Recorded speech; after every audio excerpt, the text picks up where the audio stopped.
Андрей, шәп бейсің. Спасибо. Сәлем, дуслар! Бүгін бізде қонақта Татарстан ғана түгіл, Россияның ең шәп брейкері Андрей Лапшинов. Андрей Лапшинов қозан егіді, 9 еш, 5 кешінен брейк-данс білін шығылыны. Енді 9 топқыр Россия чемпионы болырға үлгірген.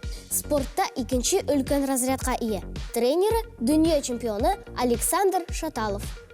Андрей, брейк-данс білін қызықсынуың нәрседен башланды? Когда мне было 4 года, я увидел бибоев, которые танцуют на улице Баумана. Я начал повторять движения дома. Мои родители это заметили.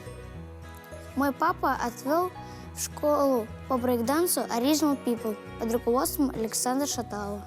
Шәп, әмені бір сұрау бұрышый. Брейк-данс у бию ма, әлі спорт түрі ма?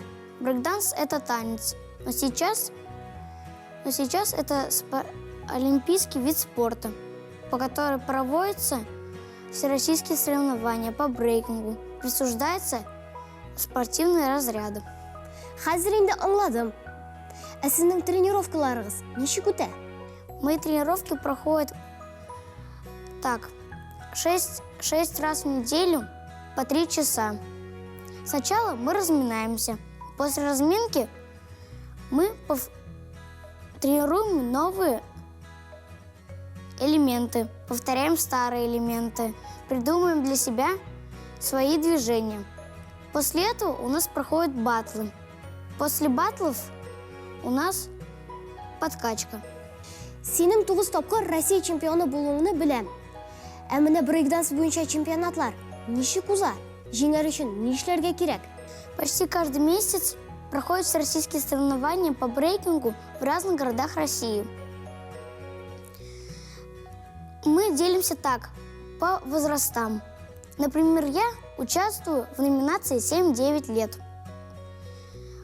Потом у нас проходят отборы. После отборов отбирают лучших 32 спортсменов. Они между собой танцуют до финалов. Шәп, брейк-данстан тыштағын менде қызық сұнуларың бар? Я люблю рисовать граффити. И недавно я начал ходить в бассейн. Мне очень нравится плавание. Бізге қонаққа келген үшін сеңа бек зор рахмет. Оңышлар сеңа. Большое спасибо. Біздің тапшырулар давам ете. Шаян ТВ-дан айырылмағыз. Больше я тебя научу некоторым движениям. Әйе.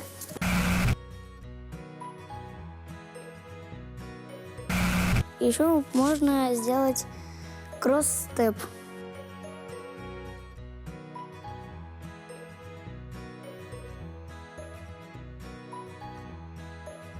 Демек, har харакетнің өз отамасы бар? Да, например, вот это называется Indian Step. А вот это движение называется Сиси.